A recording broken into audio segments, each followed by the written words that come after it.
અમરેલી શહેરના જયસિંહપરા વિસ્તારમાં બનેલી મારામારી અને લૂંટની ઘટનાને પગલે કાયદો અને વ્યવસ્થાની સ્થિતિ અંગે સવાલ ઉભા થયા છે। દૂધ ભરેલી કેન લઈ જઈ રહેલા એક યુવક પર કેટલાક અસામાજિક તત્વોએ હુમલો કરી તેની પાસેથી રોકડ રકમ લૂંટી ફરાર થઈ ગયા હોવાનો આક્ષેપ કરવામાં આવ્યો છે।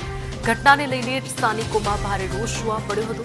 આરોપીઓ સામે કડક કાર્યવાહી કરવાની માંગ સાથે મોટી સંખ્યામાં સ્થાનિક રહેવાસીઓ પોલીસ મથકે પહોંચ્યા હતા અને અનોખી રીતે રામધૂન બોલાવી વિરોધ નોંધાવ્યો હતો।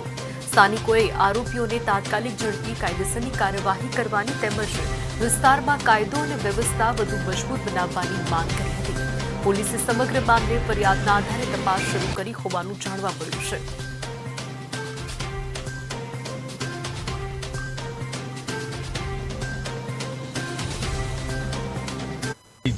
કે અહીંયા થોડુંક ધ્યાન આપવામાં આવે તો વધારે સારું। આ અમારે બેનું દીકરીઓને ત્યાં ભણવા જવા ગમે ત્યારે સ્કૂલે જવાનું તો એ જ રસ્તો છે।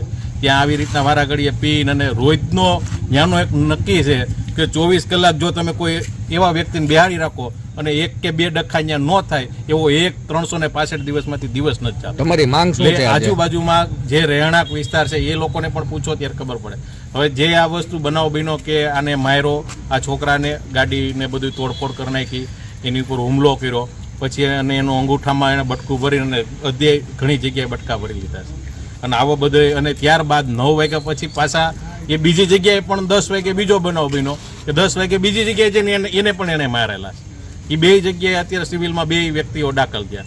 ત્યારે અમને 10 વાગ્યાનો પણ ખબર પડ્યો કે 9 વાગે તો બનાવ બન્યો પણ એના એ જ વ્યક્તિ પાછા 10 વાગે બીજાને માર્યા।